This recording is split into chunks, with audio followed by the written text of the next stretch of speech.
Assalamualaikum warahmatullahi wabarakatuh. Perkenalkan, nama saya Muhammad Farid NIM 2402032 akan mempresentasikan hasil praktikum saya mengenai klasifikasi iklim.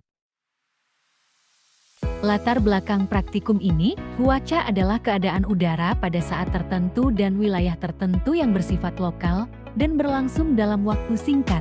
Sedangkan iklim merupakan rata-rata keadaan cuaca dalam jangka waktu yang panjang dan wilayah yang luas. Baik iklim maupun cuaca terbentuk karena gabungan dari unsur-unsur seperti suhu udara, kelembapan, curah hujan, tekanan udara, dan angin. Cuaca dan iklim memengaruhi kehidupan makhluk hidup di bumi, termasuk metabolisme organisme yang dapat berubah seiring perubahan kondisi cuaca. Cuaca juga merupakan unsur penting dalam kehidupan manusia karena cuaca mempengaruhi kegiatan dan aktivitas manusia. Manusia hingga saat ini belum dapat mengendalikan iklim dalam wilayah yang cukup luas. Untuk itu, manusia hanya dapat memperkirakan keadaan cuaca dan menyesuaikan diri dengannya sebaik mungkin. Oleh karena itu, manusia perlu mempelajari iklim dan cuaca karena terlalu banyaknya kombinasi dari unsur iklim dan cuaca yang ada, menyebabkan keberagaman iklim pula. Untuk mempermudah mempelajari iklim dan cuaca, manusia menggolongkan iklim dan cuaca tersebut. Tujuan acara klasifikasi iklim ini dilaksanakan dengan tujuan dapat mengklasifikasikan iklim berdasarkan data curah hujan selama 10 tahun, serta dapat membedakan antara klasifikasi iklim Oldeman dan klasifikasi iklim Schmidt-Vigesen. Alat dan bahan. 1. Alat tulis. 2. Laptop. 3. Data iklim. Cara kerja. 1. Melakukan pengamatan pada data curah hujan yang telah didapat. Kedua, menghitung dan mengklasifikasikan iklim dalam klasifikasi menurut Schmidt-Vigesen dan klasifikasi iklim menurut Aldeman. Didapatkan data sebagai berikut.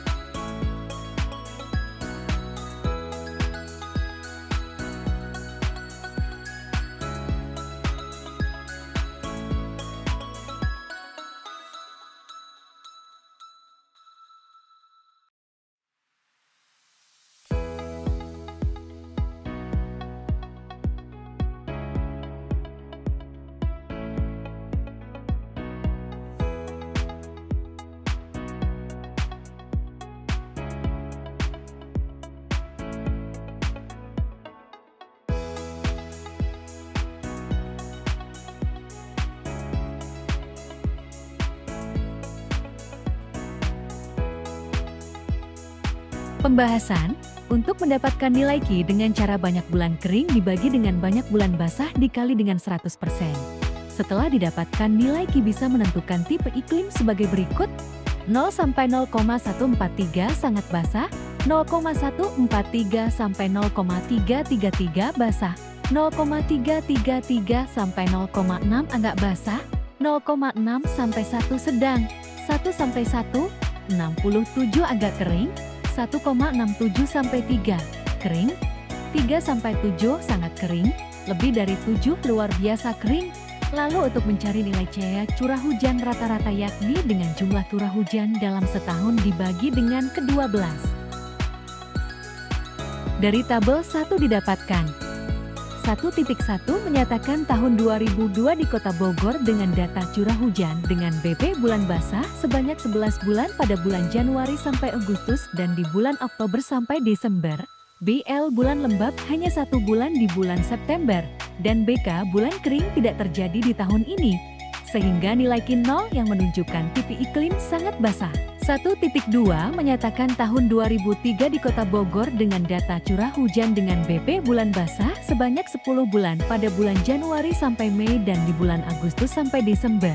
BL bulan lembab hanya 2 bulan di bulan Juni sampai Juli, dan BK bulan kering tidak terjadi di tahun ini.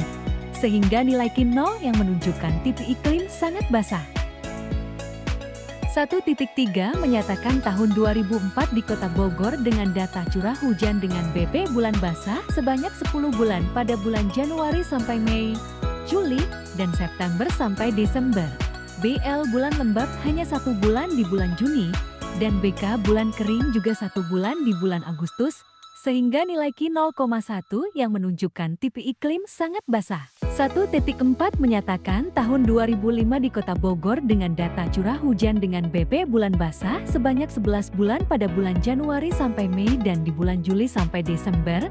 BL bulan lembab tidak terjadi di tahun ini dan BK bulan kering terjadi 1 bulan di bulan Juni. Sehingga nilai Q 0,09 yang menunjukkan tipe iklim masih sangat basah. 1.5 menyatakan tahun 2006 di Kota Bogor dengan data curah hujan dengan BP bulan basah sebanyak 9 bulan pada bulan Januari sampai Juni, Oktober sampai Desember.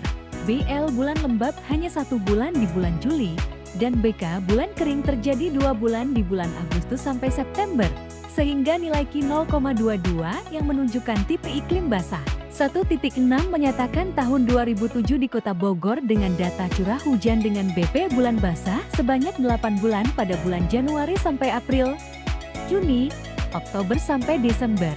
BL bulan lembab terjadi 3 bulan di bulan Mei, Agustus sampai September, dan BK bulan kering terjadi 1 bulan di bulan Juli, sehingga nilai Q 0,12 yang menunjukkan tipe iklim masih sangat basah. 1.7 menyatakan tahun 2008 di Kota Bogor dengan data curah hujan dengan BP bulan basah sebanyak 9 bulan pada bulan Januari sampai Mei, September sampai Desember. BL bulan lembab hanya 1 bulan di bulan Agustus, dan BK bulan kering hanya 2 bulan di bulan Juni sampai Juli, sehingga nilai Q 0,22 yang menunjukkan tipe iklim basah. 1.8 menyatakan tahun 2009 di Kota Bogor dengan data curah hujan dengan BP bulan basah sebanyak 11 bulan pada bulan Januari sampai Juli, September sampai Desember. BL bulan lembab terjadi 1 bulan di bulan Agustus, dan BK bulan kering tidak terjadi di tahun ini, sehingga nilai Q 0 yang menunjukkan tipe iklim masih sangat basah. 1.9 menyatakan tahun 2010 di Kota Bogor dengan data curah hujan dengan BP bulan basah sepanjang tahun, BL bulan lembab 0, dan BK bulan kering ke 0 sehingga nilai Q 0 yang menunjukkan tipe iklim sangat basah. 1.10 menyatakan tahun 2011 di Kota Bogor dengan data curah hujan dengan BP bulan basah sebanyak 10 bulan pada bulan Januari sampai Juli, Oktober sampai Desember. BL bulan lembab terjadi 1 bulan di bulan September, dan BK bulan kering juga terjadi 1 bulan di bulan Agustus, sehingga nilai Q 0,09 yang menunjukkan tipe iklim masih sangat basah. Dari tabel 2, data curah hujan selama 10 tahun terakhir di Kota Bogor menunjukkan iklim yang sangat basah. Dalam mendalami fenomena curah hujan yang tinggi di Kota Bogor, beberapa penelitian dan literatur ilmiah memberikan pemahaman yang lebih rinci tentang faktor-faktor yang mempengaruhi kondisi iklim di wilayah ini. Sebagai daerah yang terletak di kawasan pegunungan, tepatnya di kaki Gunung Salak dan Gunung Gede, Bogor sangat dipengaruhi oleh fenomena orografi, yaitu proses naiknya udara lembab yang bertabrakan dengan pegunungan. Proses ini menyebabkan udara mendingin dan mengendapkan kelembapan dalam bentuk curah hujan. Dalam jurnal The Role of Orographic Lifting in the Formation of Rainfall in Tropical Regions, dijelaskan bahwa daerah pegunungan tropis, termasuk Bogor, memiliki intensitas hujan yang lebih tinggi karena fenomena orografis ini. Proses ini berlangsung sepanjang tahun, tetapi sering mencapai puncaknya pada musim hujan, yaitu antara bulan-bulan tertentu seperti Januari, Maret, dan Desember, yang sesuai dengan pola curah hujan yang tercatat di Stasiun Klimatologi Dramaga Bogor. Selain itu, pengaruh angin monsun juga menjadi faktor penting dalam pembentukan pola curah hujan di Kota Bogor. Dalam penelitian Monsoon Rainfall Distribution and Variability in Indonesia, dijelaskan bahwa monsun barat yang membawa uap air dari Samudra Hindia berperan besar dalam meningkatkan curah hujan di wilayah Indonesia, terutama di daerah yang terletak di wilayah tropis basah, seperti Bogor. Monsun barat ini, yang biasanya datang pada akhir tahun, membawa curah hujan yang lebih tinggi, memperburuk intensitas hujan di kota ini pada bulan-bulan tertentu. Hal ini menjadikan Bogor sebagai wilayah dengan curah hujan yang cenderung konsisten dan tinggi sepanjang tahun, dengan periode puncak hujan yang sangat jelas.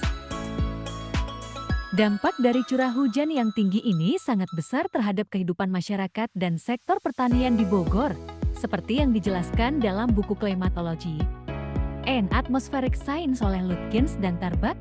Wilayah dengan curah hujan tinggi, seperti yang terjadi di Bogor, memiliki ekosistem yang subur, dengan pertanian yang dapat tumbuh dengan baik karena ketersediaan air yang melimpah. Berbagai jenis tanaman, seperti padi, sayuran, dan buah-buahan, dapat tumbuh dengan optimal, menjadikan Bogor sebagai wilayah yang sangat mendukung keberlanjutan pertanian tropis. Namun, di sisi lain, curah hujan yang melimpah juga membawa potensi risiko bencana alam.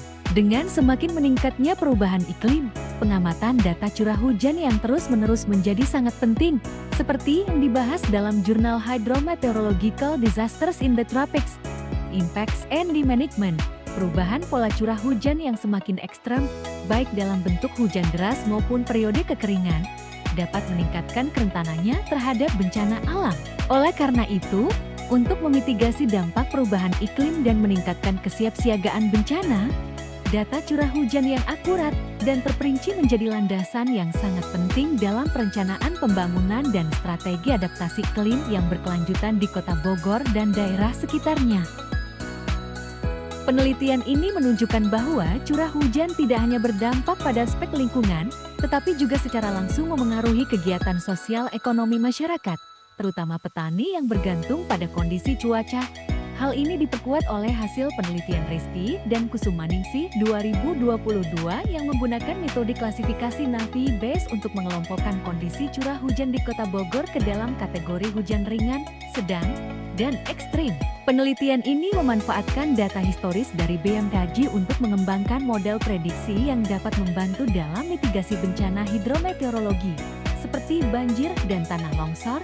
Dalam konteks ini, keberadaan data curah hujan yang terdokumentasi secara sistematis dari Stasiun Klimatologi Dramaga menjadi sangat vital.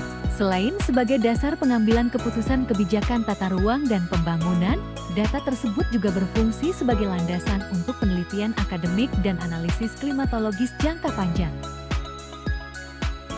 Berdasarkan data curah hujan tahunan yang diperoleh dari Stasiun Klimatologi Dramaga Bogor, dapat disimpulkan bahwa wilayah Kota Bogor memiliki tingkat curah hujan yang tinggi dan cenderung konsisten setiap tahunnya. Hal ini menunjukkan bahwa Kota Bogor termasuk dalam wilayah beriklim tropis basah dengan curah hujan yang tersebar merata sepanjang tahun. Namun mencapai puncaknya pada bulan-bulan tertentu seperti Januari, Maret, dan Desember. Tingginya curah hujan di wilayah ini sangat dipengaruhi oleh letak geografis Bogor yang berada di wilayah pegunungan serta pengaruh angin monsun dan fenomena orografis. Keberadaan curah hujan yang tinggi memberikan manfaat besar bagi pertanian, ketersediaan air, dan ekosistem lokal, namun di sisi lain juga membawa risiko bencana hidrometeorologi seperti banjir dan tanah longsor jika tidak diantisipasi dengan baik. Oleh karena itu, pengamatan dan dokumentasi data curah hujan secara berkala menjadi sangat penting sebagai dasar perencanaan pembangunan, pengelolaan sumber daya alam, serta mitigasi terhadap dampak perubahan iklim. Data ini juga menjadi rujukan penting dalam berbagai penelitian ilmiah, baik untuk memprediksi pola cuaca maupun untuk merancang strategi adaptasi iklim secara berkelanjutan di wilayah Bogor dan sekitarnya. Daftar pustaka. Sekian presentasi dari saya. Saya akhiri. Wassalamualaikum warahmatullahi wabarakatuh.